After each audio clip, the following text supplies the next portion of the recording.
Right now, without realizing it, you're wearing armor. You can't see it, but it's heavy.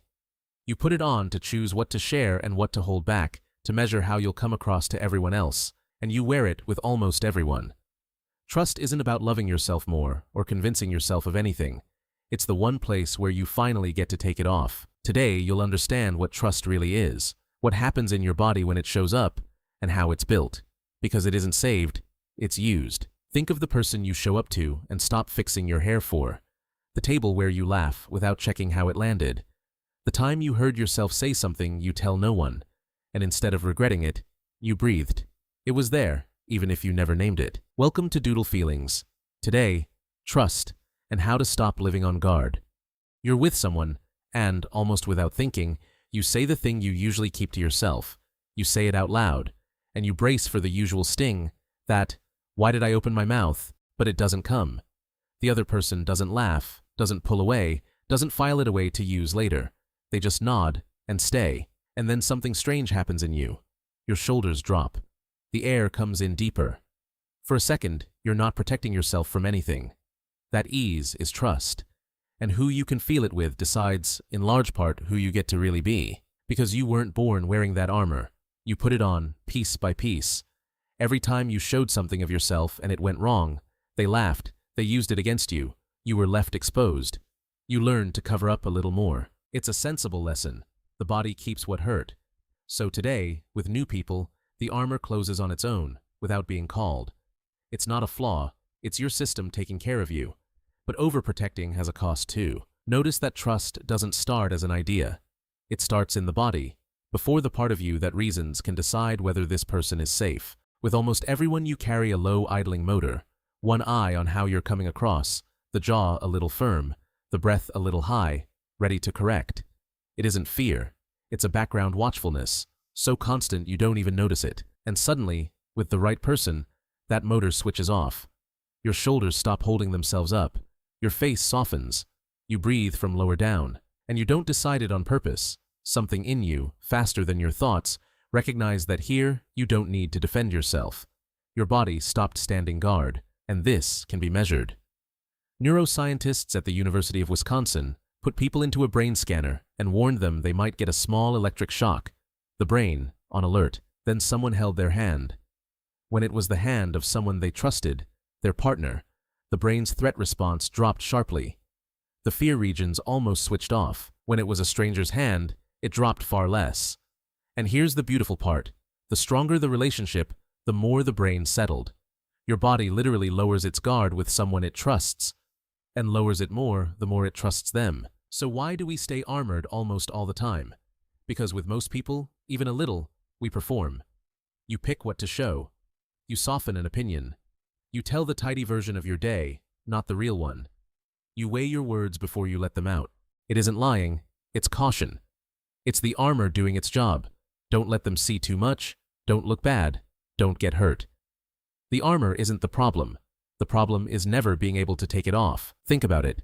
You can have a phone full of contacts, people who wave, plans almost every weekend, and still feel that no one has really seen you. Not because you're alone, but because you haven't shown anyone who you really are. You can be surrounded and still hidden. Wearing it around the clock is exhausting, and it ends up feeling exactly like that. Accompanied on the outside, guarded on the inside. Trust is the opposite. The place where you can set it down. Where you don't have to pretend you're fine, or that you've got it all figured out, or that your home is tidy when it isn't. It's the person you open the door to just as you are, living room a mess and all, and they come in anyway, because they didn't come to inspect, they came to see you. That's what trust whispers. Here you don't have to protect yourself so much, and it isn't only in a room with a friend. It's the person you tell the embarrassing thing to, without dressing it up. It's the coworker you finally tell, honestly, I don't know how to do this. It's the partner you can go quiet in front of, and nothing happens, because the silence doesn't feel like a test. Sometimes it isn't even a person. It's a place, a home you walk into, and your body settles on its own. A corner where you don't have to explain yourself. Every time someone sees you as you are, not as you think you should be, and stays, your body learns that it can rest there. But here's what almost no one tells you. Trust doesn't come ready-made. It's not that one day the safe person appears, and that's that. Trust is built, and it's built by using it, little by little. There's a well-known psychology experiment. They sat two complete strangers face to face and had them take turns asking each other more and more personal questions for about 45 minutes. That's all. And by the end, those two strangers felt surprisingly close, closer than people who've known each other for years. What had happened? They'd taken off the armor by turns. One showed a piece, the other showed one back, and it worked precisely because it was mutual. When someone shows you something real about themselves, suddenly it's easier to show yours. Openness invites openness. The closeness grew because they used it. Now, maybe you're thinking, but how do I know who with? You don't know up front, you find out. You tell them something small and watch what they do with it. Did they take care of it or drop it somewhere? Did they laugh at you or stay with you? Did they show up when it wasn't convenient? Trust isn't decided in your head overnight. It's earned in tiny proofs, one after another. Every time someone passes one, they've earned the next piece. And every time they betray it, you have every right to put it back on. That's why there are two ways to get it wrong. One is keeping the armor on forever, with everyone, just in case. You protect yourself, yes, and you also stay outside, watching from inside the helmet as others get close and you can't reach them. The other is dropping it all at once, with anyone, on day one, before anyone has earned a thing. That's not trust. It's abandoning your own care, and it usually ends badly.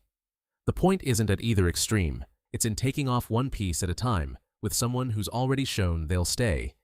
You share one true small thing, the kind you usually keep quiet, and you watch what the other person does with it. If they care for it, you take off the next. That's how it's built, by turns, with tiny proofs, not with a leap into the void. And that's why trust grows when you use it, not when you save it. If you wait to feel completely sure before you open up, you'll never open up, because that full certainty comes after risking a little, not before. So next time you're with someone you feel you can trust, try one thing. Take off a single piece. Say the true thing instead of the tidy version. It can be as small as answering, "Honestly, I'm not doing so great today," when they ask how you are, instead of the automatic, "I'm fine." Show yourself as you are, not as you think you should be. Not all the armor at once. One piece. It's the difference between defending yourself from people and letting someone truly be with you. Because in the end, trust isn't a prize for the brave or luck that some people get. It's a muscle. It grows every time you let a piece fall and find that the ground holds you. Today, at some point, notice your body when you're with another person. Are your shoulders up? One eye on how you're landing? The smile a little forced? Or can you let the breath out and stay as you are? That's your body telling you where it can rest. And now tell me, who is the person you stop performing in front of? And who would you like, someday, to be able to take the armor off with? Write it in the comments. Someone else reading it will feel a little better for it. If this moved something in you, subscribe. Every week we understand one more emotion together. Next time, we talk about sadness and why it isn't your enemy.